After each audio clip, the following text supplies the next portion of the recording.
Hey everybody, it is the start of a new unit. This unit is going to be on World War One. Alright, so World War One is really cool. It's really cool because it's so dumb. It's like really dumb.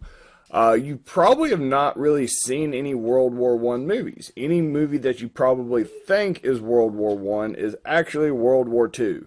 Like, here's a handful of movies that I know that are World War One that you may have seen. Flyboys, which is a pretty good movie.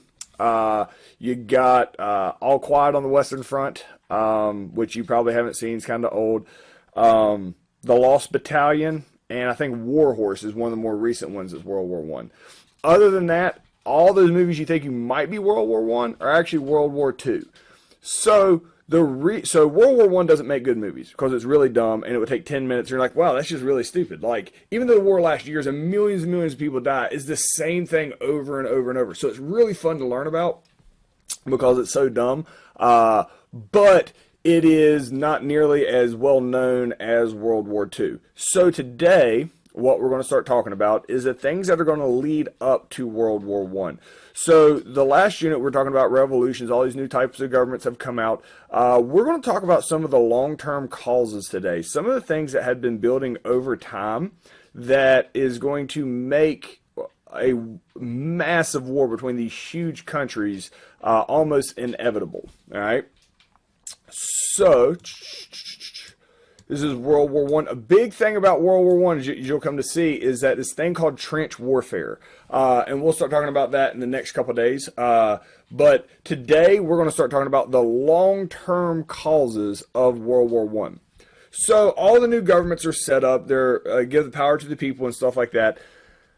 There is some stuff that has been happening for about 50 years. So World War One starts in 1914. All right, so we're up closer to present day. This is about 100 years ago when World War One started. All right, so in 1914, a massive war erupts where like every major country on Earth is going to start fighting each other, especially in Europe. When it happens, everybody looks back and is like, oh, shoot. We probably should have seen that was coming because the environment in Europe in 1914 made it appear that, yes, obviously this war was going to happen and everybody was kind of oblivious to it. So what we're going to talk about today is the long-term causes of World War One. These things that had happened over 50 years leading up to World War One, which is going to make Europe a powder keg. That is the analogy used for Europe in World War One. Is powder keg. Is a very good analogy. What they mean is a big old keg filled with gunpowder. All right, it can just sit there in the middle of the room and it's never going to do anything, never going to hurt anybody. It can sit there forever. However, one little spark on that powder keg, that entire barrel filled with gunpowder, kablooey. Europe is referred to as a powder keg in 1914, meaning that it can just sit, as long as nothing changes, it can sit there forever and not be a problem. But one little thing can just set it off. So what we're going to talk about today are the long-term causes in Europe that from the 1800s up until 1914 that basically created this tension in Europe that people were kind of oblivious to until World War One started. All right. So the first thing that we need to talk about is nationalism. Nationalism is generally not great for world peace. So like here, even the definition is extreme patriotism. If you don't understand what either one of those words are, that's fine. So what, here's what it is. All right. And there's a big difference in nationalism and patriotism. And this is a relatively new idea. Through feudalism and all the old ways of doing things, pretty much what happens is that you just work for whatever king it is. You don't care about whoever your king is. If he dies, some other guys can come in that so you pay your taxes to. Nobody like really cared about their home country. That is a new thing that's really going to start happening in the 1800s is people care about their own country. All right, loving your own country is called patriotism. There is nothing, I mean, by the rule of law, there's nothing wrong with patriotism. Loving your country is fine. There's nothing wrong with patriotism. You can't really manipulate patriotism into being anything negative. Nationalism is a little different than patriotism. The definition here says extreme patriotism, but here's the problem.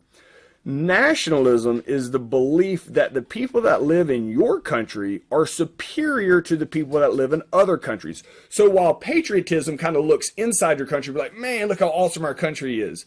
Nationalism is kind of looking outside your country at the other countries and being like, y'all ain't as good as us. Not only are y'all not as good as us, since y'all aren't us, y'all are worthless. That ends up being what happens with nationalism, where and all countries started becoming nationalist, meaning the only country they cared about was their own country, to the point where if you lived in another country, you weren't valued by anybody in another country. So if you're in your country, you don't value anybody that's in other countries because they're not in your country. Your mentality is the people that matter on earth are the ones that live inside these borders. Outside these borders, they can all just die. Like, who cares? That nationalism, which is the kind of the belief that your country is superior to all the other countries and the people that live in your country are superior to everybody else, that ends up being a problem because that becomes a common mentality in Europe in the late 1800s and early 1914.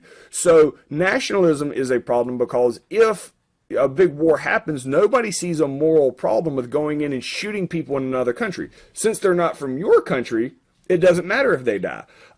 So nationalism, this belief that the only people that matter are the ones that live in your country, it can get dangerous, and that becomes very common leading up to World War I.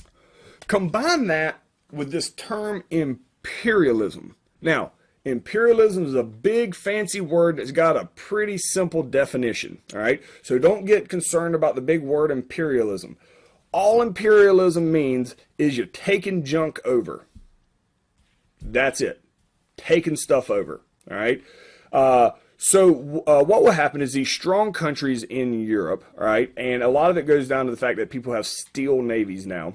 These strong countries in Europe that are all like right next to each other, they're taking over stuff on the other side of the world. France is taking over Vietnam at the time.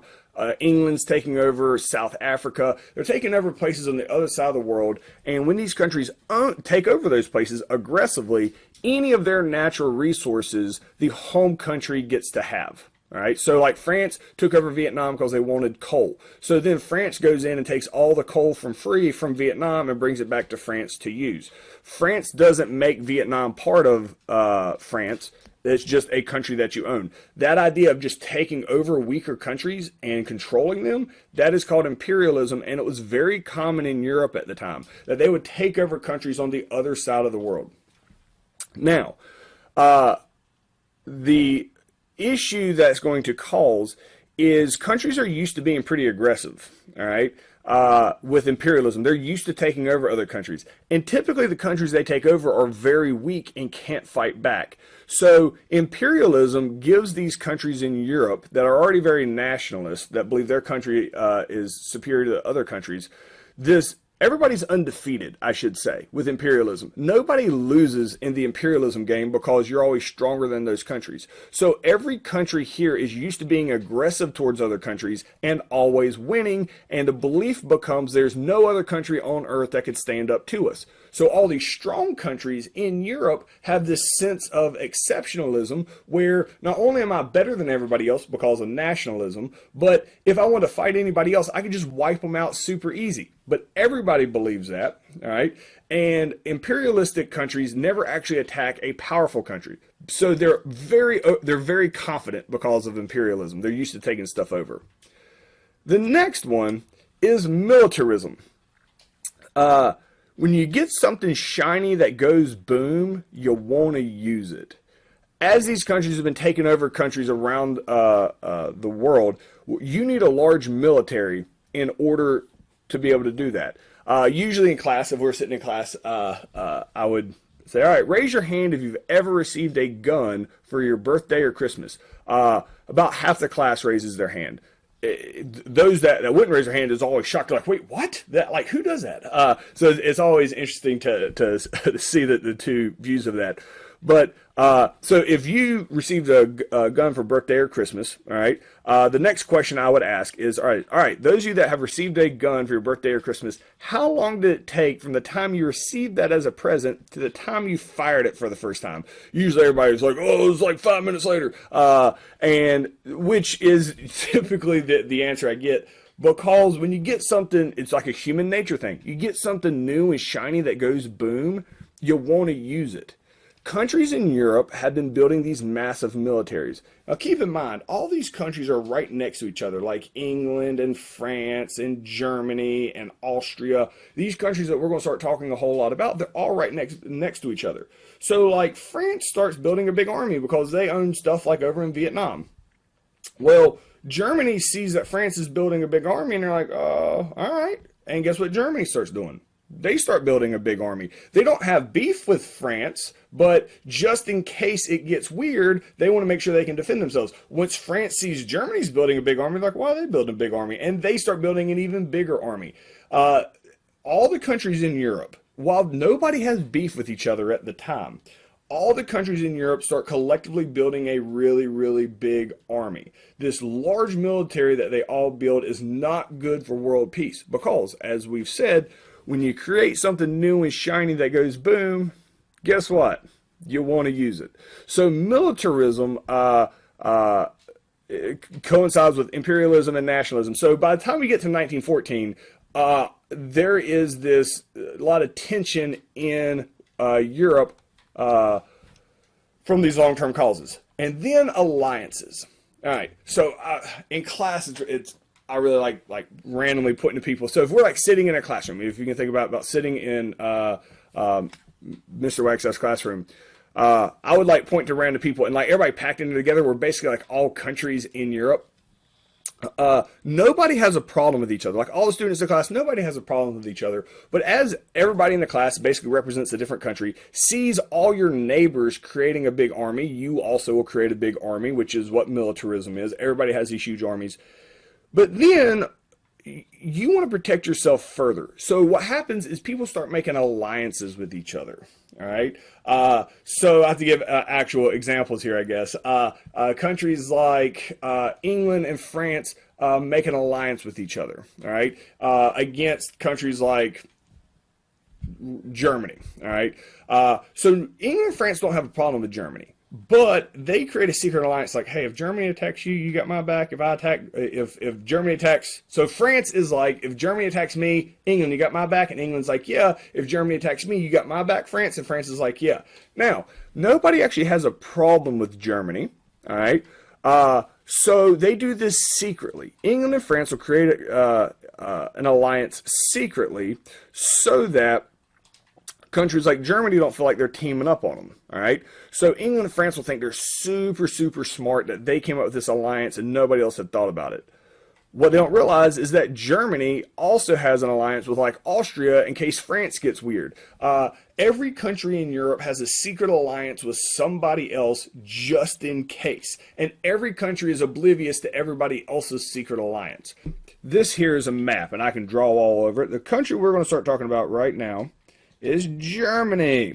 All right, this is Germany here. Beep, beep, beep, beep, beep, beep, beep, beep, beep. This is at the start of World War I when everything is good. So a couple things you need to know. So countries that have alliances with each other are typically countries that get along well, that have similar cultures. So Germany, which is right here, and Austria-Hungary, which is right here, they have pretty much the same culture. So everybody kind of realizes that those two countries, all right, are going to be BFFs. That people just know that going into it. There's also another big thing that we need to know before we go in here to World War I, because it's a big part of the upcoming wars, especially World War II, and that is the fact that Germany, all right, I'm changing colors here to blue, and Russia here, if you notice, Russia here is huge, and I want to outline it in blue even though there's blue out here. Russia and Germany, and I'm going to go yellow so you know what I'm talking about. These two countries right here, all right, That's Russia, that's Germany, do not like each other in any way, shape, or form. They have always had beef with each other, and everybody knows it. So Russia and Germany, while America's going to end up having issues with both of them throughout the 1900s, don't confuse that to think, since we have problems with Russia and Germany at different times in the 1900s, that Russia and Germany are friends. Russia and Germany fundamentally dislike each other.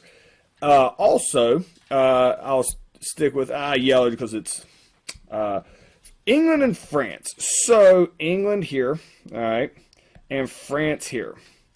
So we've talked a lot about in this course about England and France fighting each other all the time. Surprisingly, or maybe not, they're kind of like brothers at this point. They fought all the time, but now that the world's gotten bigger, they realize they actually have more in common. So generally speaking, from this point on, England and France are going to be friends. So while these alliances are taking place, people have a general idea of who is going to side with who, leading up to the crazy stuff here with World War I. The reason this is really bad is if one little thing happens, and this is all these combined is why it's called a powder keg in Europe. If one little thing happens in Europe, all right, if one tiny little thing happens in Europe, and a war starts because of these secret alliances and everybody's connected to everybody else, it starts bringing in everybody left and right. And so one small skirmish can turn into a massive world war, which is exactly what's going to happen. As we had talked about, Europe at the time is considered a powder keg, meaning that it is it can just sit there forever as long as you want and nothing bad is going to happen. However, one little spark and it could just ignite the whole thing and be absolutely catastrophic, which is exactly what's going to happen. So that's what we're going to talk about today. So I want to show you a little map here because we're going to reference it quite a bit. Now I can draw all over it here. Like, I say that. Hold on. Boop. I can draw all over it. So I'm going to be drawing all over it as we go through this. Let me back out of that. All right. So if you notice, this is what Europe looks like in pre-World War I, and we will be discussing that more as we go through. All right. So, boop. Don't want to do that. And boop, boop. All right. So the spark. So I'll give you kind of the shortened version here, and I'll go into detail on the story. The spark is there's an assassination of a dude named Archduke Franz Ferdinand. Archduke Franz Ferdinand gets assassinated, and it starts this entire war. So you're like, man, Archduke Franz Ferdinand must have been this like really important guy. I mean, he was important to Austria. He was their heir to their throne. Like, if king and queen die in Austria, he'd be the next guy to take over.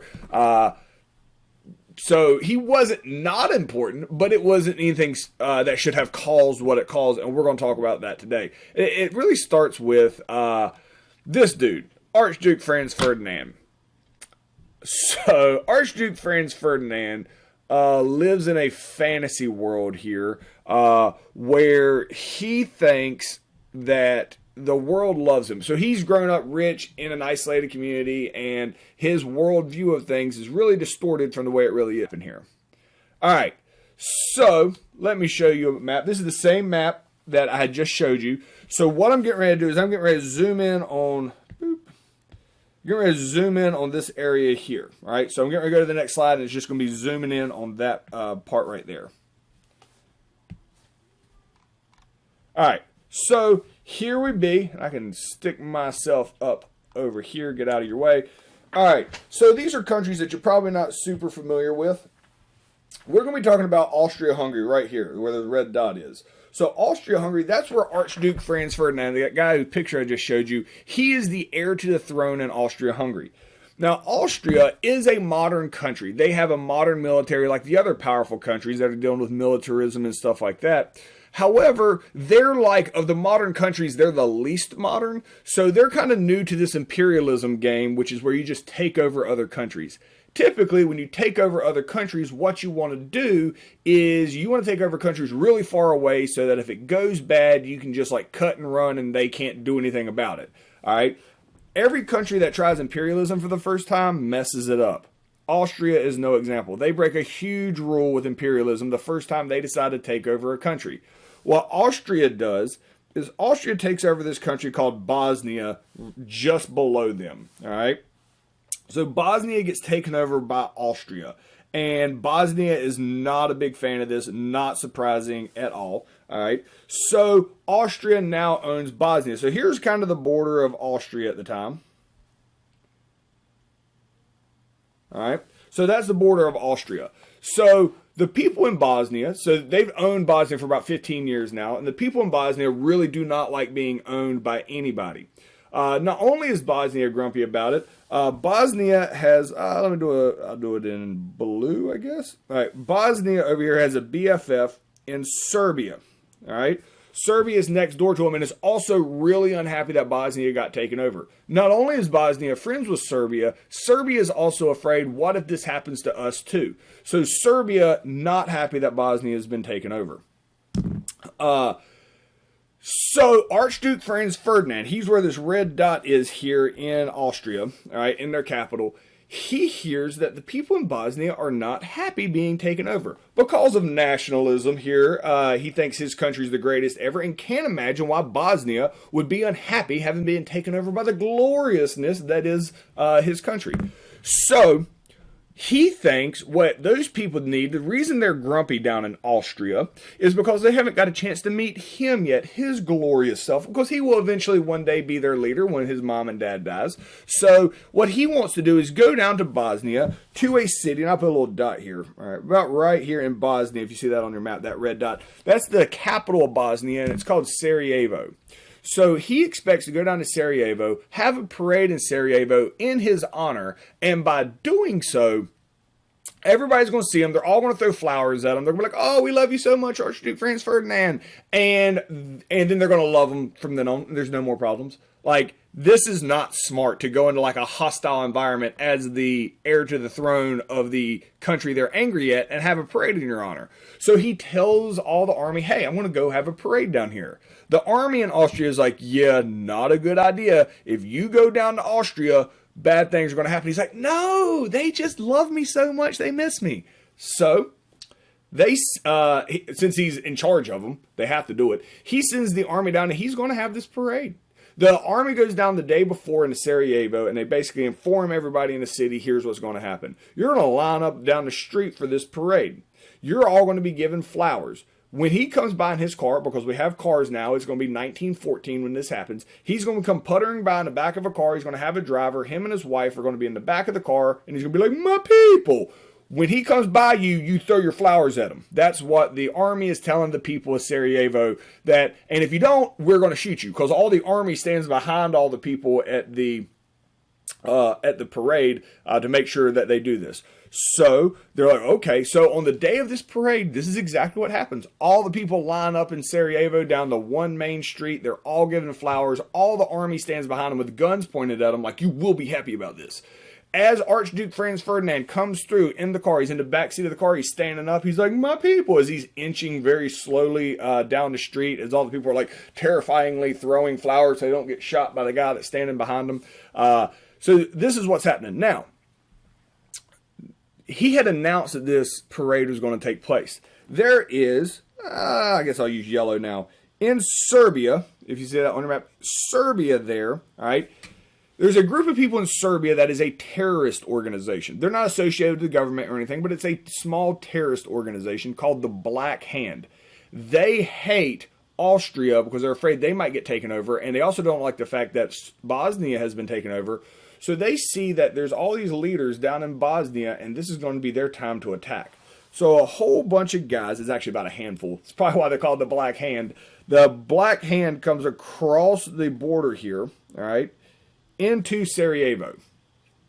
All right.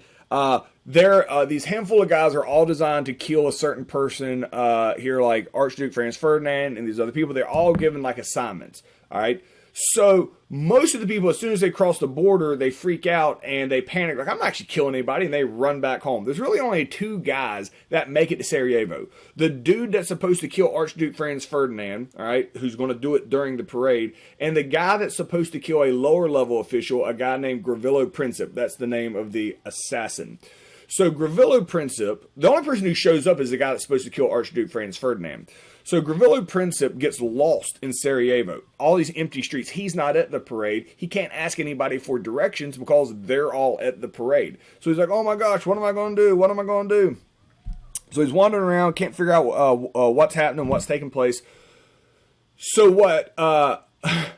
He would just go home. But there's nobody to ask because everything's deserted. So he's just trying to find his way out. And he's like lost in Sarajevo. He's never been here before.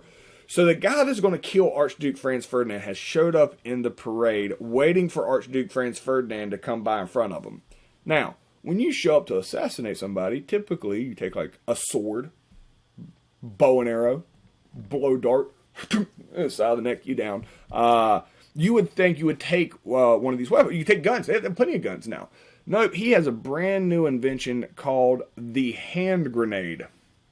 All right, so he is standing here in the middle of this parade, holding his hand grenade out, all right, like this, with his hand on the pin. You pull the pin, and you throw it, because hand grenades are out now, like this, just in the middle of the crowd, like this. Now, if you saw this today in a crowd, you would absolutely freak out and run away.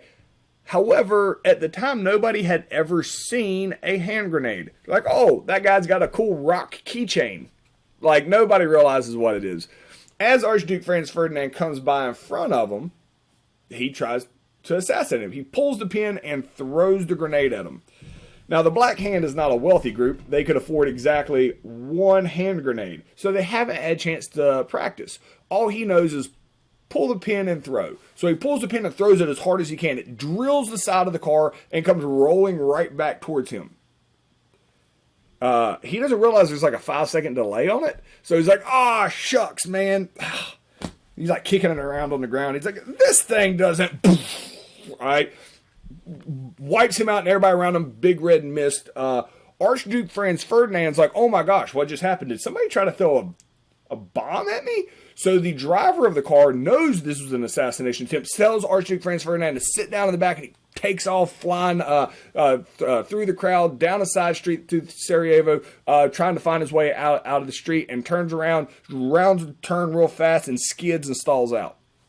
Now, while all this is taking place, Gavrilo Princip, the guy that's lost, is just trying to find his way home. Like, he's trying to find his way out of Sarajevo. So as he's walking around aimlessly around these empty streets, all of a sudden this car comes roaring down a side alley and comes right near him and skids really hard next to him and stalls out. That's the car with Archduke Franz Ferdinand and his wife. Gavrilo Princip had brought a pistol. He comes over here, pulls the pistol out, and shoots Archduke Franz Ferdinand and his wife at point-blank range, killing both of them. Immediately, the military shows up and grabs Gavrilo Princip for the assassination of this whole thing. All right. Not what I want to do right there. And this is a picture, all right, of Gavrilo Princip being arrested. It's a real photograph. This is a picture of Gavrilo Princip. He is taken into this building. He confesses to everything that happened, and he is executed inside that building. All right. So Gavrilo Princip is caught immediately, and he is executed for this. All right. So it's a typical day in. So Gavrilo Princip is taken in here, and he is executed. This is just an assassination. This is Europe. This happens all the time, all right? This is going to get out of hand crazy fast, all right? All right. Here's where it gets dumb. Are you ready for some dumbness? All righty. So, let's see if I'm going to use some. I guess I'll use red and I'll use yellow. Those are two colors I'm going to use. All right. So, to start with, we got Austria here. Oh, well. How about make it red? You got Austria here, all right? Austria is super angry, all right? So Austria, who do you think they're angry at, all right? Austria is not angry at the Black Hand. They're all dead now anyway. Who they're angry at is Serbia, because that's where the Black Hand was from. So Austria, all right, is going to declare war on Serbia, all right? So maybe that's not the best way of doing that. Oop. So the yellow countries are at war with the red countries. We're going to do that. All right. So, boop. So you got Austria now declares war on Serbia. That's not really surprising, all right? Because Austria's mad, they're going to declare war. That's nothing weird. Here's where World War I starts getting crazy. Because you're like, I've never even really heard of Austria, Hungary, or Serbia. Here's where it gets crazy. When Austria declares war on Serbia, they are unaware that Serbia has a secret alliance with Russia. That's right. Russia turns around, boop, boop, boop, boop, boop, boop, boop, boop, boop, all right, and declares war, boop, boop, boop, boop, boop, boop, boop, declares war on Austria-Hungary. All right. Oh, no. Well, they don't realize that Austria-Hungary has an alliance with boop, boop, boop, boop, boop, boop, Germany. So now Germany and Austria-Hungary declare war on Russia. Now, as we start getting ahead, keep in mind, these third world countries of like Bosnia and Serbia don't matter. We're never going to talk about them again. So now it's Germany versus, I don't know why that's doing that. Germany versus Austria-Hungary. All right. So it's Germany and Austria-Hungary versus Russia. Well, when Russia declares war on Germany, or Germany declares war on Russia, they are unaware that Germany has an alliance with France. All right.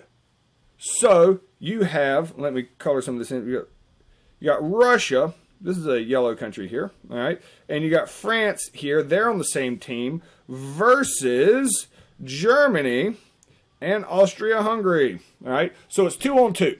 Russia and France versus Germany and Austria-Hungary. All right. So,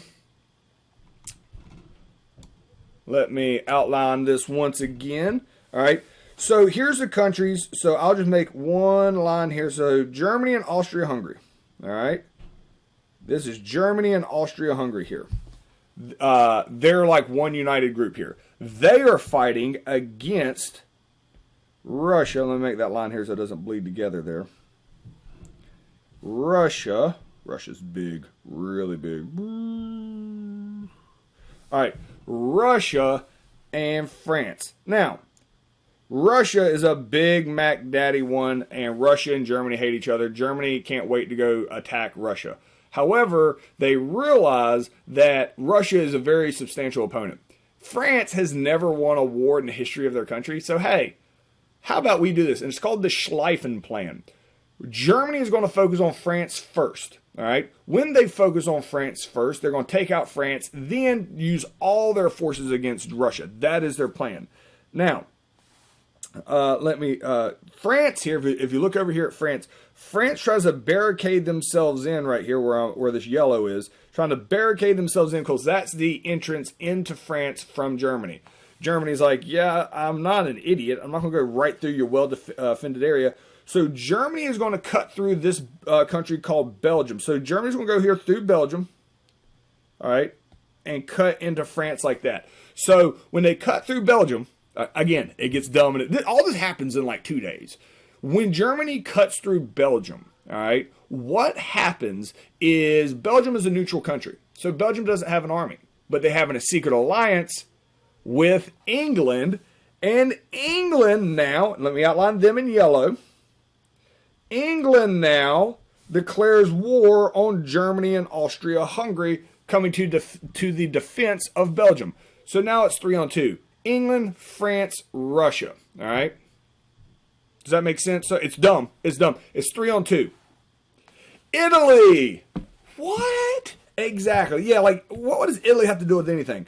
So Italy here, Italy knows, and let me outline Italy, because they're going to join the side of Germany. Italy realizes whoever wins this gets all the cool stuff from whoever loses. So Italy thinks there's no way anybody can beat Germany's army. So Italy joins the side of Austria-Hungary and Germany versus England, France, and Russia. So it's 3-on-3.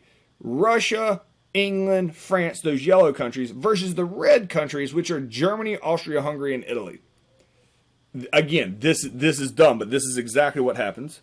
Let me see. Boop, boop. All right. Let me outline them here one more time and show you. Boop, boop, boop, boop, boop, boop, boop.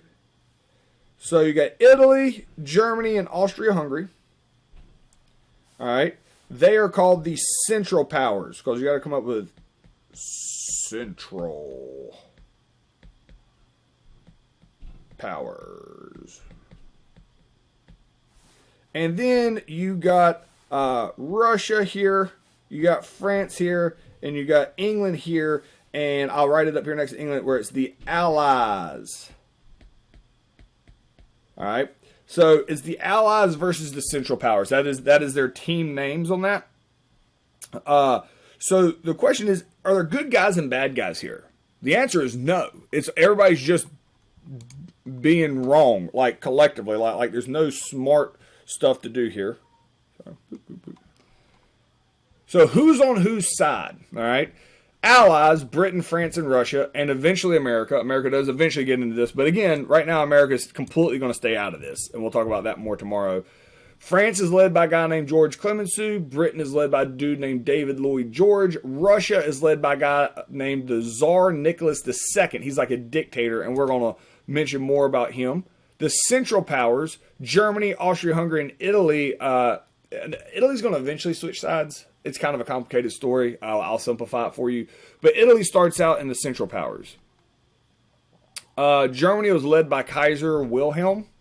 And Italy is led by Vittorio Orlando. And that is as far as we're going to get today. So, do the...